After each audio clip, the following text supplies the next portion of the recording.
So it's time we talk about the Hero 12. It's only been 3 months since the Hero 11 has been released. Well, if you didn't know, this is actually my 3rd year in a row giving my GoPro predictions and wishes for the next GoPro. But let's go ahead and talk about the 12. Mr. Black. By the way, welcome to the channel. My name is Danny Black. I love to share with you cool gear that comes my way. Also talk about cool GoPro stuff. If you like this kind of thing, you can click that button right there. Don't be a stranger. I'll put links down in the description so you can easily find it, plus some coupon codes for some really nice GoPro accessories and a surprise link. Also, if you are looking for a good way to edit your GoPro footage, you should check out FX Home. It's a great platform to get into, which I'll tell you more about at the end of the video, but you can also check out the link in the description or the pinned comment for a free download, and you can try it out for yourself and see if you like it. So here are my predictions for the Hero 12. I would also love to hear your predictions or your wish list down in the comments, so make sure you do drop a comment and let me know what you think down there. And just so you know, I don't have any like inside knowledge and leaks or anything like that. This is all just speculation. And to look forward, sometimes I'd like to look backwards, where they have things from the Hero 1 to the Hero 4 that are like similar design, and then you go to like Hero 5, 6, 7, and 8 that have similar designs. So when we look at the Hero 9, 10, and 11, you'll see that these are also very similar designs, and that lets you know that 12 is probably gonna be similar as well. However, the Hero 8 was a little bit different than the 7, 6, and 5, where they made it so that the lens cover was actually like built into it. You couldn't detach that.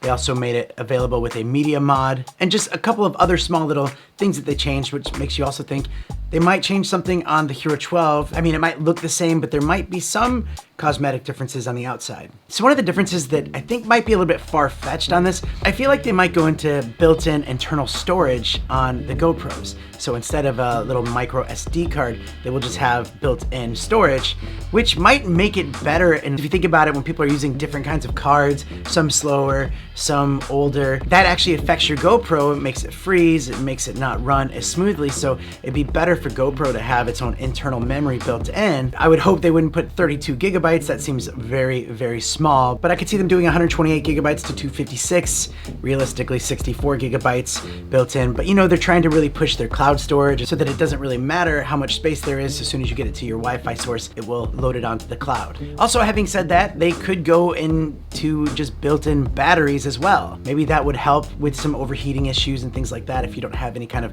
external batteries going in or third-party batteries. Now, I'm not sure if I'd like the idea of a fixed battery, just because, you know, it's nice to have extra batteries just in case, but then that might make you want to buy like the Volta just so you can have extra power around to keep it charged. And to be honest, the Volta is actually not that bad when it comes to doing that, and it makes more sense than having to buy a bunch of extra batteries. And I've always been hoping for some kind of wireless charging through the base mount. I think that would be so cool. However, that might be a little bit too far-fetched for the 12, maybe something that would happen on the 13.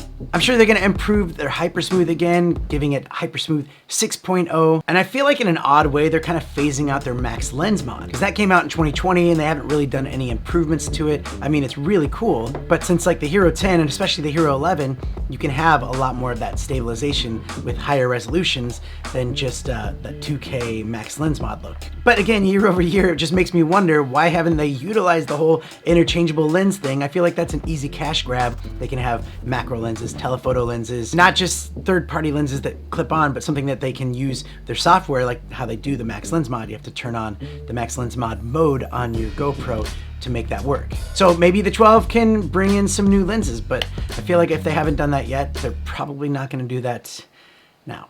Now on the 11, they've upped their sensor from the 10. They went from a 1/2.3 inch sensor to a 1/1.9, which I think they'll keep on the Hero 12. It'll be that 1/1.9, unless they're able to get it a little bit closer to that 1 inch, maybe 1/1.5. And getting closer to 1 inch sensors is what's gonna help that low light performance. If they did bump up the overall quality of the Hero 12, I think they could get it to 6K 30 frames per second, but that would be without any stabilization at all, just like the Insta360 One RS. You can shoot that in 6K 30 frames per second, but you have to use their software to put the stabilization on, which actually looks fantastic.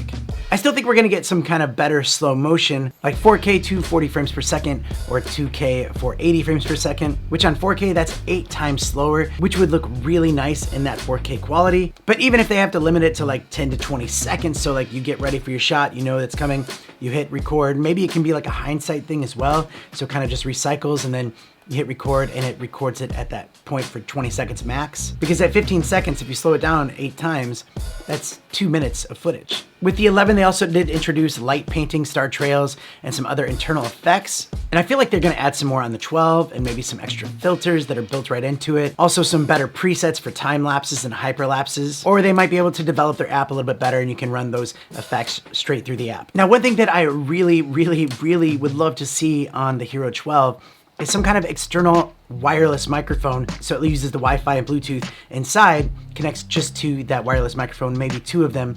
That way you can have that ready to go.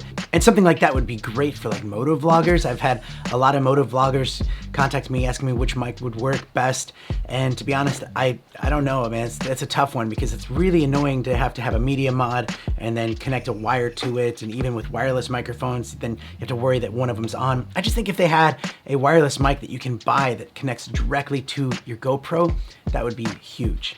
And lastly, let's talk about the screen of it. I feel like the screen's actually pretty big. It's good enough. I don't feel like you need any more screen real estate than what they have. The touchscreen on the 11 is like buttery smooth compared to the 9, compared to the 10. You will notice a big difference on the 11. It works so well. Now, a good question is the front screen. Like on the DJI Action 3, you can actually touch the front screen and you can go through like your settings and stuff like that right from the front, which is pretty cool, especially if your camera is like kind of like up against the wall or somewhere where you can't really access that. But I mean, obviously you can just use your app as well, which works just as good. So I'm not sure that that's super necessary. We interrupt this program to bring you a special report. So people are always asking me for some advice on some video editing software, especially free video editing software. And there is a lot to choose from, and then I found FX Home. From start to finish, it's super easy to edit and export your projects. They also have free music, sound effects, video effects, and just a lot of tutorials right here on this side that will show you how to use it so you can learn really quickly. And they're also adding new features and effects to it all the time. It's a really cool program and little ecosystem there. And best of all, it's free to use, so you can download it and try it out and see if it's the right program for you. And they do have some extra effects and sounds and things like that that you can pay either monthly or annually. But you can always download it and just try the free part of it and see if that's right for you. And if there's more, you can just add that later. So if you are new to the editing world, you should really check this out because it's a great place to start. You can click the link in the description or the pinned comment, and then you can try it out, play around with it, see how easy it is to use, and I think you'll be pretty happy with it. All right, let's get back to the video. But there we go. I'm sure we can go on and on. I'd love to see your comments down below about what you would like to see on the Hero 12. And maybe we'll revisit this video in the comments when we get closer to that Hero 12 launch, which would be most likely mid-September or beginning of October. But stay tuned, and I'll see you next time.